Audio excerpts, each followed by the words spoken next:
Hey guys, I am here. Welcome, welcome, welcome. A little bit late, but never mind. A couple of minutes. What's a couple of minutes? Time doesn't really exist. It is the 18th of December here in New Zealand, 2019. We're here for Chat with Matt. Half an hour to shoot the breeze about whatever's going on in your life, right? Here to answer questions. I have a couple of questions already written in. I best get myself there. Bright Light Facilitators group. There's me. Hello, Sister Melita. Welcome. Awesome. A couple of questions. One from Jeanette and one from Sister Kate, who wrote in a couple of days ago, and I've postponed it to now, to answering it, because it's much easier for me to answer live than to type. I don't enjoy typing. So, how are you guys going? How do we access this, Leslie? I'll quickly.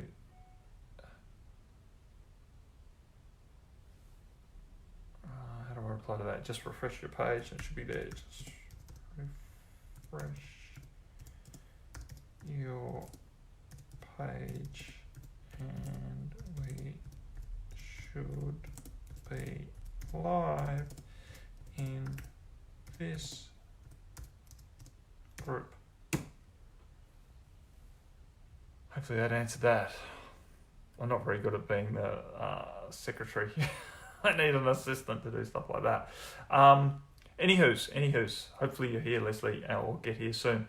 Let's answer this question. So Sister Kate wrote in a few days ago. She wrote, "Hi all. Matt, this is a quote from one of your emails." That's always dangerous, right? When I get my own stuff quoted back to me. You were talking about how valuable it is to work with people who appreciate the deep level at which you're doing the work. So anyway, the quote was, "It will lift your vibration." So basically doing the work with people who appreciate you will lift your vibration considerably as you feed off the resonance of the alignment. That's what I wrote. It's the last half of a paragraph. I can't remember exactly what I wrote because I don't remember that stuff. Anyway, could you talk more about this feeding, please? And it is a dangerous word that I use there, feeding, because it sounds sort of like that vampire-ish sort of stuff, like we're robbing them of their energy, but that's not at all what I meant. Are you talking about being in appreciation or something more? I think it is something more. I'll keep reading and then I'll flick back. I guess I don't know how to do that. Sorry, Leslie, I don't know how to IT you through it. It should have shown up in your notifications. If you just go to the group, I'll be there. Can I actually even click on this and get can I get the link to this post? Show video URL. Here we go. Copy. See if that worked. God, I'm getting very technical. Try clicking on this.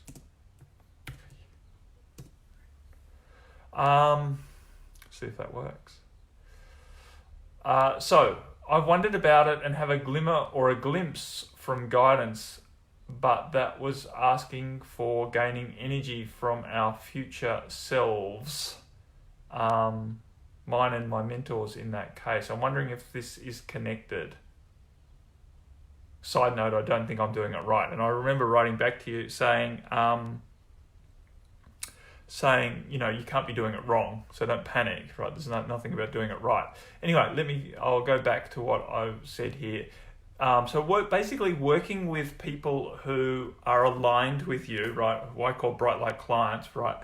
Working with those people lifts your vibration because you feed off or you are inspired by the resonance of the alignment. So basically what happens is when two energies are in resonance, right? When they start vibrating together, their amplitude lifts more than the sum of their parts. So this entrainment actually creates more energy. So when you come together with someone who you really enjoy being with, both of you lift your vibration. you both get more excited or more high vibrationary in the relationship of being together, in the connection that you have, because this energetic building of resonance happens through the alignment of you two coming together. So that's what we're kind of talking about. You basically create, it appears like energy for free. Of course, there is no such thing as energy for free, but I don't want to break the second rule of thermodynamics, or I will be in trouble as an engineer. But the point is, so potentially the word feed off the resonance is not a great way of describing it, as I did in that email whenever I wrote it. But the idea is that when you work together with someone who is in alignment with you, the energy of both of your vibrations lift together. So it's not like feeding as in you're taking it from them and they're now missing out on it. They're actually lifting their vibration as well. You are both feeding off the experience, if you like, or you are both being lifted by the experience of being in alignment with each other. Does that make sense? That's pretty much the best way of describing it. You're both lifted by the experience of being in alignment with someone else, and that experience builds you up, right? Feeds you in a way.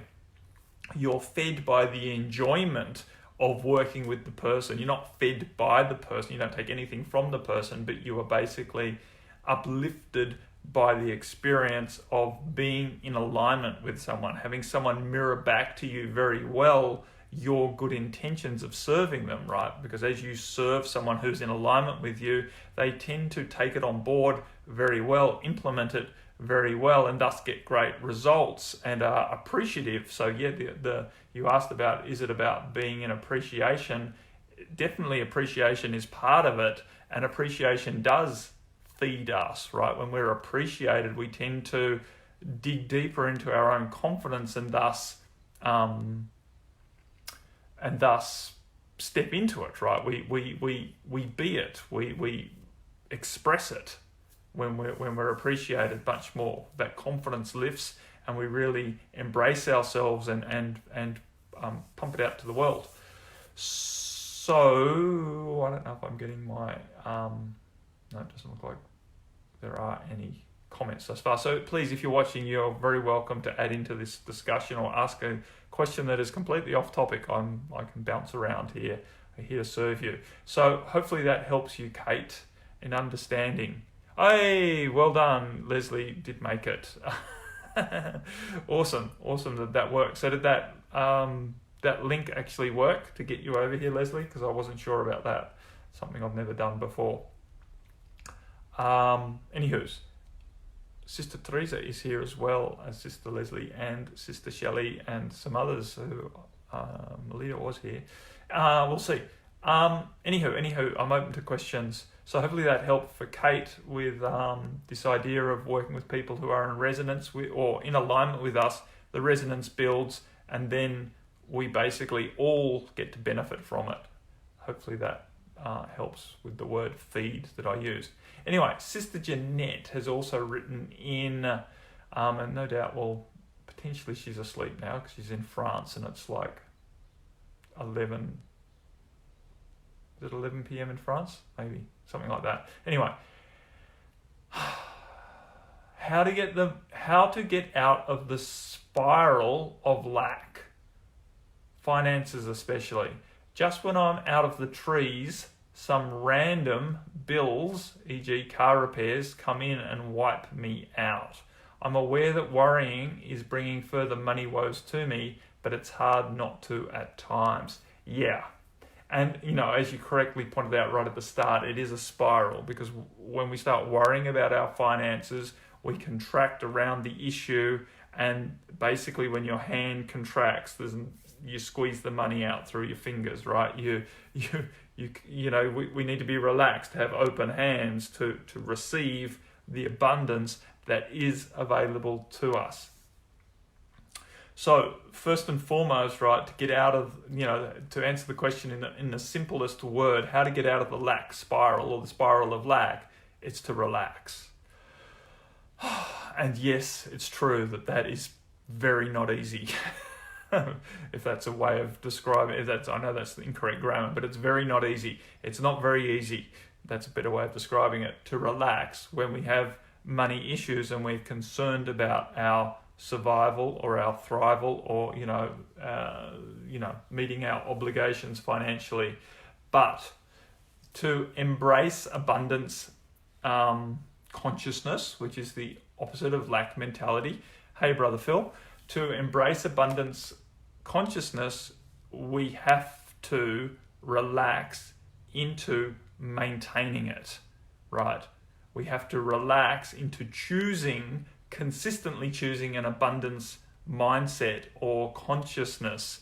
And of course, at first, when we've all been indoctrinated into lack mentality, because that's what those who are running this society, want for us all to stay in lack mentality, because that's what keeps us grinding. That's what keeps us turning the wheels of the economy. This idea of lack, and that we need to keep working to get ahead. It is basically an illusion and a lie, but it's so indoctrinated through our society that it seems so very, very real, right? This whole need for money and to get ahead and and it just has built this whole system. Our whole societal system is built around this lie of lack, right? Because, it's not really there in tribal mentality, right? They live in the nature in an abundance, and because they're so tuned in and relaxed to it, they tend to survive quite well and spend very little of their time actually working, right? You look at tribal people, they don't spend that much of their time working on surviving. They have a lot more time for rest and recreation than we do in our modern society with all of our beautiful comforts. Anywho, not getting aside here, how do we get out of the spiral of lack? So we relax. How do we do that? We have to be consciously keep choosing to remind ourselves that lack is an illusion, that we are actually in abundance. And to do that, for me, I use practices like when I'm consciously relaxing, I use my breath. At the same time that I'm consciously relaxing with my breath, each exhalation is a relaxation. During the inhalation, I can be aware that I'm breathing in out of an abundance of air that's available to me. Very few people on this planet are consciously worried about the lack of oxygen. Very few people are in lack mentality around air and oxygen.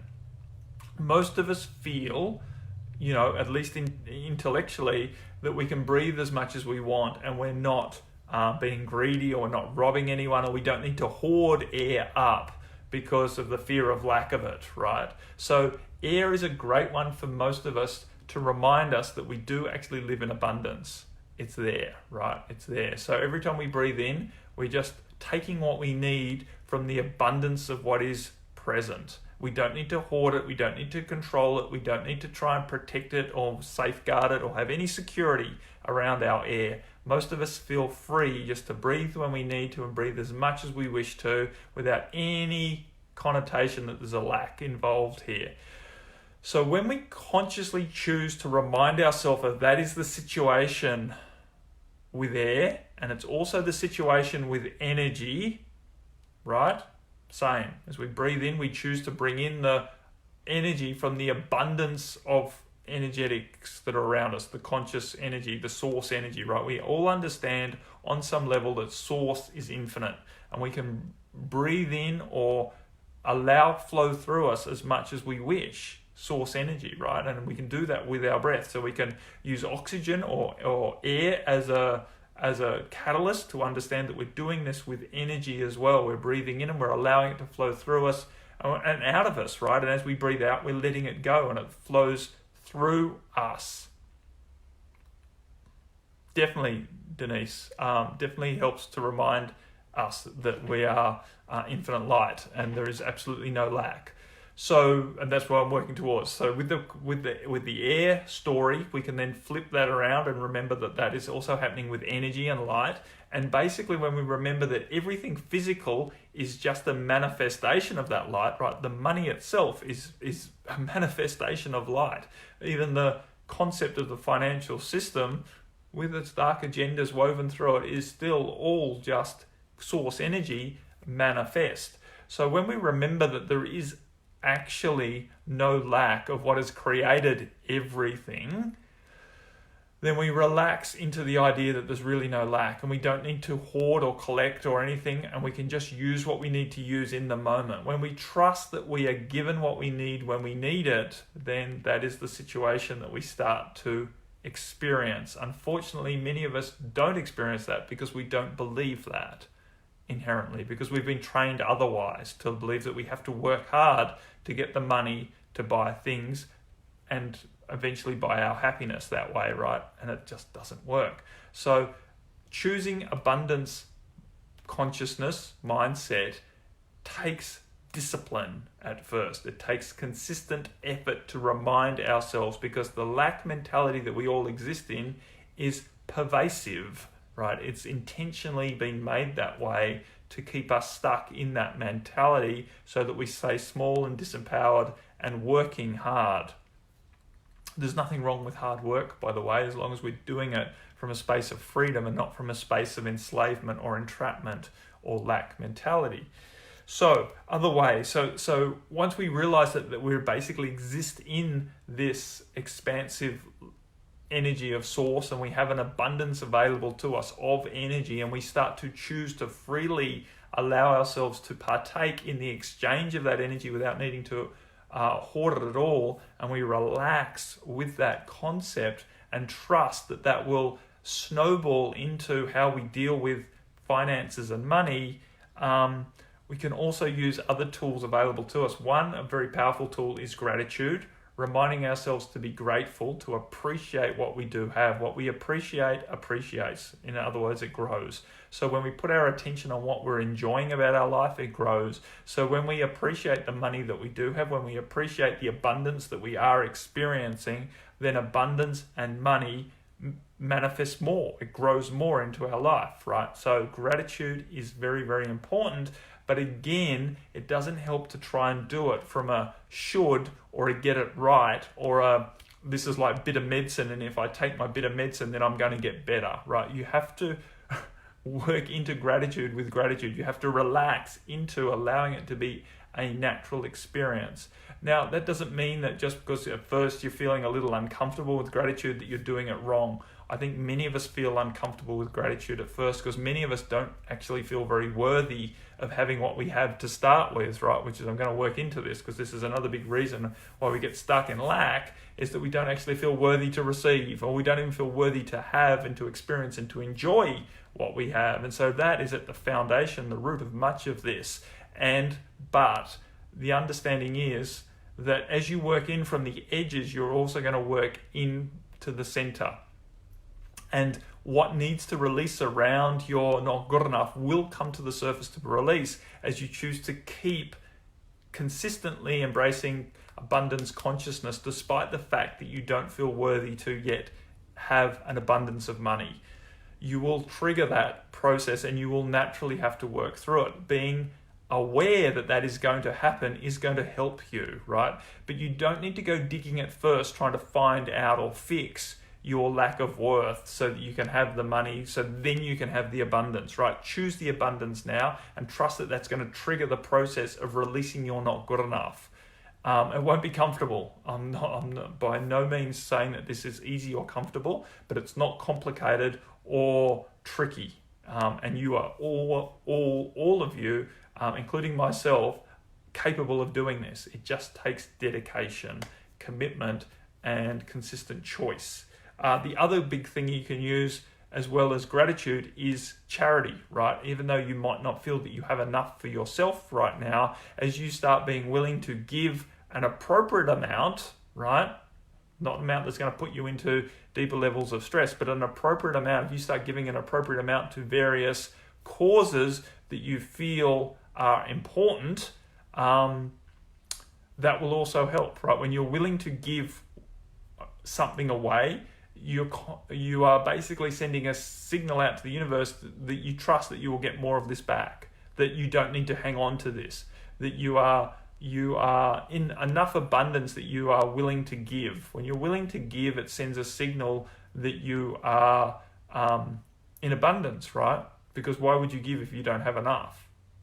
So again, you can't really trick the universe. You can't sort of give because this is what you're supposed to do in order to get the abundance. You can't just give because this is a trick for you to get more money. That doesn't work, right? You have to give from your heart because you truly feel that giving is the most beneficial thing you can do with this money, right? That these people who you're giving it to are going to use it because they really need it more than you really need it.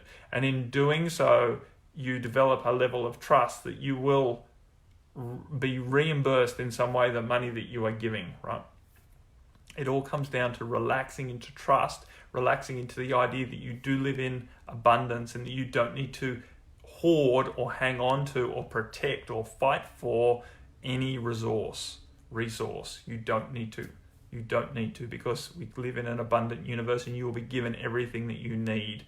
But you need to back your belief up that you're in abundance with actions that go to show that you're in abundance. So again, giving charity is one way of doing it, but also being prepared to care for yourself and invest money, time and resource into looking after yourself is also such an indication that you're in abundance, and it's a powerful thing to do. Especially if, again, for those who don't feel worthy to receive, when we start giving to ourselves. Awesome, Mary, you're thinking about me because I'm on here talking, so welcome. When you're willing to give to yourself, you are one, saying that you are abundant, and two, saying you're worthy to receive. And that is very, very powerful and not always very comfortable. So again, be willing that it's not comfortable to move through this process of releasing your lack mentality and releasing your not good enough or not worthy to have. Hey, Sister Rebecca, how are you? We're talking about getting out of the spiral of lack mentality. I've been talking about relaxing into abundance that's naturally around us. When we breathe, we don't worry about how much air we're taking or whether we're going to run out of it. And the same with the energy that we exist in. We know it's an infinite source and we're willing to take as much infinite source as we need, and we don't need to hoard it or protect it. The same with the air. And then to move into gratitude and into charity to maintain our natural abundance mindset. And that has to be, because, in part of your question you said, I seem to get ahead and then some random bill comes and it wipes me back out. The understanding that you have there that you will be in abundance when you have money in your bank. And it doesn't work that way. You have to be in abundance despite whatever's going on in your bank balance, right? You have to maintain abundance mindset despite having bills come in and all of the rest of it, because that's what helps you ride over the top of those things. So the feeling of abundance doesn't arise because now we have money in the bank. The feeling of abundance arises first, and then we have money in the bank. And then we're not worried about money in the bank because we know we're in abundance, right? Abundance is a flow. It's not a collection, right? A dam is not an abundance. A flowing river is abundance, because we know we can take as much as we want from the flowing river, and the level of the flowing river doesn't go down. The river keeps flowing. We just take what we need from it and we let the rest go. We don't need to store it. We don't need to store it because we trust the river's going to keep flowing, right? That's abundance. The idea of a dam and collecting it, that's not abundance, that's lack mentality. Having a lot of money stored in the bank is not abundance, that's lack mentality. It doesn't matter if there's $1 billion in the bank, it's still lack mentality. It's when you're willing to have nothing in the bank and know that you'll always have what you need. That's abundance, right? That's abundance because it's coming from an infinite source, not a storage well. Any sense of storage is always finite. Always finite. It doesn't matter if it's $1 billion or $10, it's finite. So this flow of energy is abundance, and that's what we're looking to move into. I'm not saying it's wrong to have savings in the bank, because that makes sense. Many of us have fluctuating abundance flows, and a reservoir helps us to ride through fluctuations. But when you start measuring your storage and thinking that that's your abundance, that's when you're in trouble, because that's when you'll start to contract around, watching your levels. Does that make sense, my friends? How am I going for time? I've almost blown my half hour here. Is there any other questions? Is there any other comments? Is there anything else going on? awesome, Phil, that you're all out of lack. I'm out of lack, and I know your story. So you've learnt to live on very little, which is an awesome experience to have under your belt, right? And many of us are in the same way. We've learnt to live through times of having very little, which then gives us a sense of confidence that we don't need a lot, which is an awesome space to be in, to actually embrace allowing more to flow through, because we naturally find more appreciation and gratitude for what is flowing through, and we know that we don't need to worry, because if all goes wrong again, we can reduce our means and live on very little again, which is perfect, right? It's perfect place to be in, to accept more when you know you don't need much. Need is the killer, right? It's when you think you need a lot that you worry about lack. When you don't need much, everything's great and everything can be appreciated, and funnily enough, you tend to have more. What we chase away, right? And when we stand still, it can flow to us. How are we going? I've got this beautiful big jar of what's turned out pretty much a brown drink this morning, because I've got green and red mixed together, and it's probably going to drip because I filled it right to the top.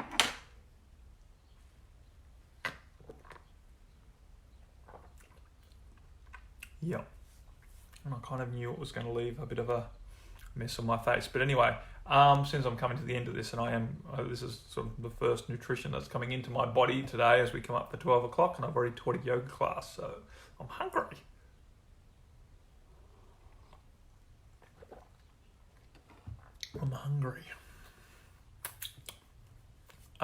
Yeah, anything else? Any more for any more?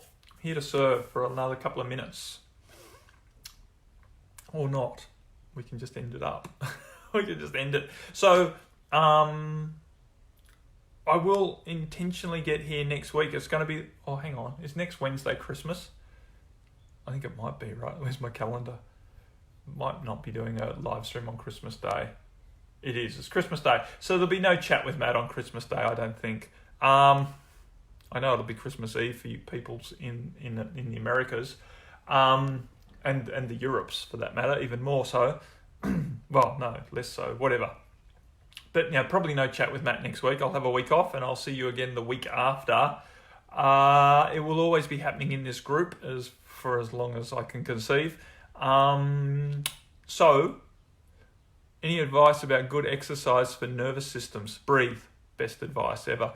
Breathe and rhythmic movement. So moving in time with your breath in a way that's very relaxed, systemary. So exercises for nervous system is to do really simple things like just as you inhale, bring your arms up halfway. As you exhale, keep your arms going up above your head. As you inhale, bring your arms back down to halfway. As you exhale, let your arms relax beside you. Do 10 of those, right? Nice, smooth, full deep breaths right down into your belly. Close your eyes, take your awareness in. Feel what you feel as you move, right? Keep your arms back behind you. Keep your chest open, right? Really open out as you move through that simple exercise. That's awesome for your nervous system, right? It'll take you out of the stress response and help to soothe all of your nervous response in your nervous system. Anything that's rhythmic movement with your deep breathing is going to help. If you want more cardiovascular exercise, swimming's a good one, right? Again, just really going with your breath. But even walking in time with your breath is very, very good. Can I show you that again? Yep. So arms down beside you, standing up nice and straight. As you inhale, your arms just come to halfway, right? Palms facing forward. As you exhale, your arms continue on up above your head. If you've got the flexibility, you can cross your wrists over above your head, right? As you inhale, your arms come back down to halfway. As you exhale, you allow them to relax beside you. Right, so it's a full breath up and a full breath down. There's lots of other ones that you can do, that's just moving in time with your breath, lying on your back and just letting your knees go from one side to the other with your breath is also good for your nervous system. Anything where you really just sink into the zone and just breathe. Your breathing comes first. So you're moving in time with your breath rather than trying to breathe in time with your movement, right? The breath is leading the way. The movement is following. So when you do that, you just really allow everything to relax. And you want to breathe deep, right? So you want to get your diaphragm moving so you feel your belly rising and falling with that. Simpler version is to lie on your back. And as you inhale, your arms come up above your head, so you're lying on your back. As you exhale, your arms come back down to rest beside you, right? Just lying on your back. Qigong is perfect, right? Exactly. Moving in time with the breath. Keep it easy, keep it relaxed, and really just close your eyes and go within and choose to soothe your nervous system as you do it. You're doing it with an intention, but at the same time, don't look to try and find evidence that it's working. In other words, because if you're looking for evidence that it's working, you're basically in doubt that it's not. So choose to trust that it is working and just relax with the exercise and keep reminding yourself that you're soothing your nervous system, you're harmonizing your nervous system, you're bringing balance to your nervous system, right? And trust that it is actually happening, and you don't need to look for evidence to prove that it's working or that you're doing it right. You can't do it wrong. Breathe, relax, enjoy, right? Bringing joy to your life is one of the best ways to soothe and harmonize your nervous system. They are yoga positions, Mary. They are yoga positions, right? Yoga is not all twisted in knots and complicated. Most of the yoga I teach is very, very simple because simple works. Complicated takes a lot more effort than most people are capable of achieving. It takes a lot more dedicated practice to do the more complicated postures well enough to get the real benefit from them. Yeah, most people want to do complicated yoga practices because it benefits their ego to think, wow, I'm doing it. And there's nothing wrong with that. We do complicated yoga poses, especially for that thing, to help feel more confident egoically, because it's important that we feel confident egoically. But to soothe your nervous system, simple is best, right? Simple is best. You don't need to get into positions where you're worried about whether you're doing it right or wrong, or whether there's any chance of hurting yourself, because that's not going to soothe your nervous system. Keep it real simple. Breathe and move with an intention. The most important thing is the intention. Most important thing is the intention. Perfect.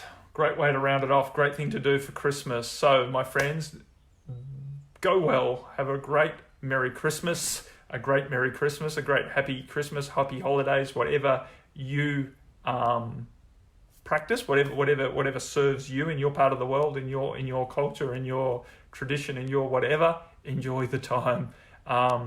And choose to relax into enjoying it, right? Don't make it too serious. Don't try and get it right. Don't get caught up in other people's expectations. Relax and enjoy whatever's available to you in each moment of now. I will be doing live streams and stuff throughout the next while, especially while I'm on holidays. You never know, I might do Chat with Matt on Christmas Day. We're not really celebrating Christmas. I'm going to be at the beach in Tauranga. So I might do a live stream. Who knows? Who knows? But if I am, I'll let you know, a few hours before or even a day before. We will see how it's unfolding, what the weather's like, and what we're up to.